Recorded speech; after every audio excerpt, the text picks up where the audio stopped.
আসসালামু আলাইকুম। এবারের বিপিএল এ যে আলোচিত ঘটনা ঘটেছিল দুর্বল রাজশাহীকে নিয়ে, তবে সেটা হয়তো আপাতত পরিত্রাণ পেয়েছে এবং সেই পরিত্রাণের পাওয়ার ফলে দুর্বল রাজশাহীর প্লেয়াররা টাকা পেয়ে এই মুহূর্তে অনেক চনমনে এবং চনমনে টাকা পেয়ে যে তারা হয়েছে সেটা দেখা গেল ম্যাচে সিলেট স্ট্রাইকার্সকে ৬৫ রানে হারিয়ে দিল। তবে এখানে সিলেট স্ট্রাইকার্সের জন্য আসলে কষ্ট লাগতেছে যে সিলেট স্ট্রাইকার্সে এত ভালো একটা টিম গঠন করার পরও কেন তারা জিততে পারতেছে না, কেন তারা ধারাবাহিক পারফরমেন্স দেখাতে পারছে না। শুধুমাত্র দুই একজন ব্যাটার টপ অর্ডারে কিছুটা রান করে, কিন্তু সেই রানটা জয়ের জন্য যথেষ্ট হয় না। ফিনিশিং বলেন বা মিডল অর্ডার বলেন, প্রত্যেক জায়গায় বারবার ঢুকতেছে, বারবার যেন পিছনেই পড়ে যাচ্ছে সিলেট স্ট্রাইকার্স। দুর্বল রাজশাহীর দেয়া এই টার্গেটটাকেই দেখবেন আপনারা, সিলেট স্ট্রাইকার্সের ব্যাটাররা যেভাবে চেজের জন্য নামতে হয় সেভাবে তারা নামতেই পারে নাই। প্রত্যেকটা ম্যাচে এভাবে দেখি আমরা, চেজ করতে গেলে সিলেট স্ট্রাইকার্স খুবই বিপদে পড়তেছে।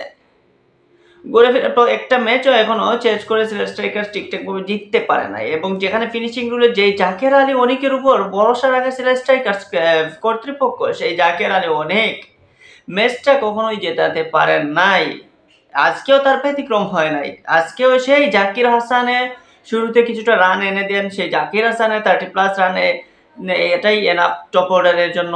পরবর্তীতে যারা রয়েছে ব্যাটার, তাদের ব্যাট থেকে কখনোই রান আসে না এবং এখন পর্যন্ত আসতেছেও না।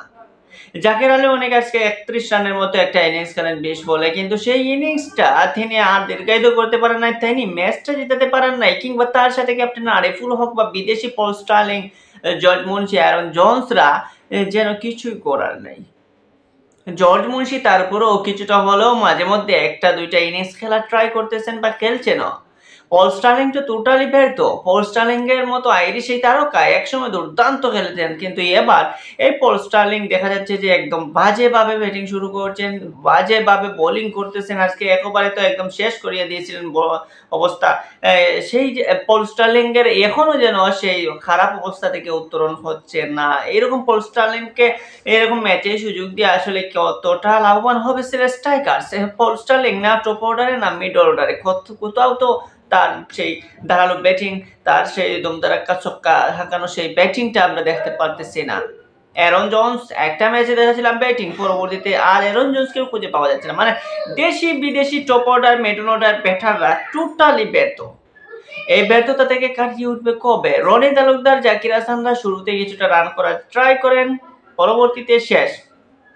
আজকে যখন সানজামুল ইসলাম দুর্দান্ত অ্যাটাক করলেন সিলেট স্ট্রাইকার্সকে, দীর্ঘদিন পর সানজামুল ইসলাম চিটাগাং কিংসের হয়ে ম্যাচ খেলার সুযোগ পেলেন বিপিএল এ, এবং সেই ম্যাচ খেলার সুযোগ পেয়েই তিনি দেখালেন তার বোলিং জাদু। সানজামুল ইসলাম টপ অর্ডারকে ভেঙে চুরে দেন, সাথে তো তাসকিন আহমেদের দুর্দান্ত বোলিং, সেটা তো আর বলার উপায় রাখে না যে তাসকিন আহমেদ সময় সেরা এই মুহূর্তে বলার। জিসান আলমের মতো বোলারও এসে একদম ইকোনমিক্যাল বোলিং করার ট্রাই করেন। আজকে তো আপনি এই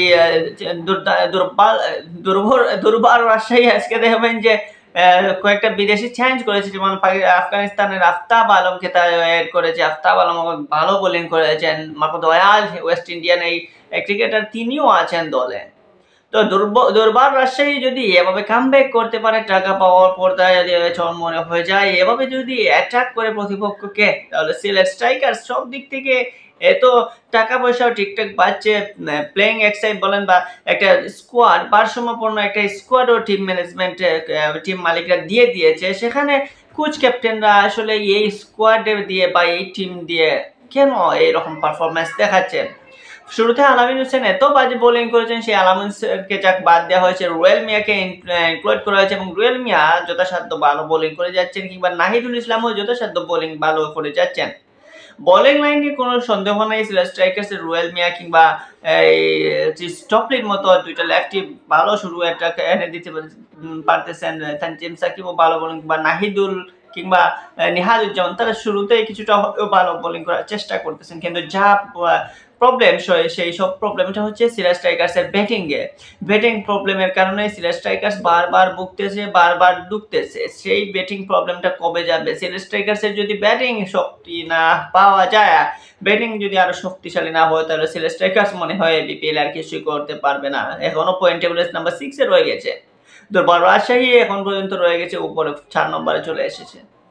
তো এখান থেকে কামব্যাক করুক সিলেট স্ট্রাইকার্স, আমরাও চাইবো। তবে এখন দেখার বাকি সিলেট স্ট্রাইকার্সের এত ফ্যাসিলিটি পাওয়ার পরও সিলেট স্ট্রাইকার্সের কেন এমন হাল, ব্যাটিং গভীরতা থাকার পরও কেন ব্যাটারদের ব্যাটে রান আসছে না, সেটা আসলে ভাবাচ্ছে। দেশি বিদেশি প্রত্যেকটা ব্যাটারই এই মুহূর্তে দুঃখতেছে। জাকির কিংবা রনিম এইরকম দুইটা প্লেয়ার ছাড়া আর তেমন বুঝাই যাচ্ছে যে সিলেট স্ট্রাইকার্সের ব্যাটারদের ব্যাটে আর তেমন একটা রান আসতেছে না, এবং আসবে বলেও সন্দেহ রয়েছে। আসলে এখন বলা যায় না কি হচ্ছে সিলেটের।